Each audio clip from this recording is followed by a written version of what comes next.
এবার সারা দেশে অনুষ্ঠিত সভা সমাবেশ নিয়ে প্রতিনিধিদের পাঠানো তথ্য ও চিত্রে ডেস্ক রিপোর্ট। নারায়ণগঞ্জের আমিরবাদ এলাকায় খুঁটির মাধ্যমে ৩৩,০০০ ভোল্টের বিদ্যুৎ সংযোগ স্থাপনের প্রতিবাদে মানববন্ধন ও বিক্ষোভ মিছিল করেছে স্থানীয়রা।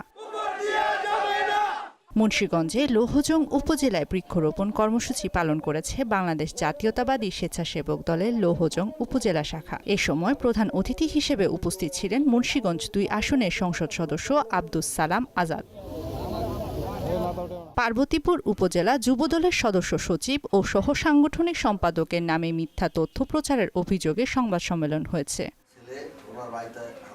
সিরাজগঞ্জে স্বাস্থ্যকর খাদ্যাভ্যাস, সুস্থ জীবনযাপন এবং সদস্যদের মধ্যে সৌহার্দ্য ও সম্প্রীতি বৃদ্ধির লক্ষ্যে ভোরের পাখি ফিটনেস ক্লাবের উদ্যোগে ফল উৎসব হয়েছে।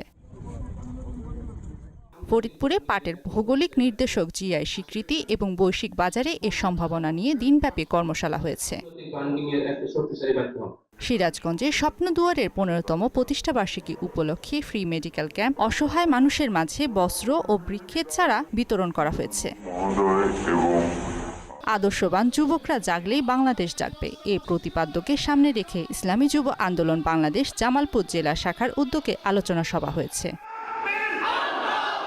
নওগাঁর মান্দায় রঘুনাথ জিও মন্দির প্রাঙ্গণে অনুষ্ঠিত সাধারণ সভায় নতুন কমিটি সদস্যদের নাম ঘোষণা করা হয়েছে। টাঙ্গাইলের ঘাটাইলে আমিনুল ইসলাম মিন্টুর হত্যার প্রতিবাদে আলোচনা সভা অনুষ্ঠিত হয়েছে। জামালপুরে জমিয়তে সুবহানি আহলে হাদিস বাংলাদেশের ৩য় কাউন্সিল অধিবেশন ও আলোচনা সভা অনুষ্ঠিত হয়েছে।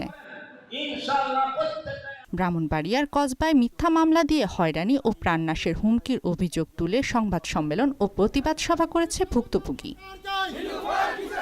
মিশাল বিন তানোয়ার, মোহনা সংবাদ।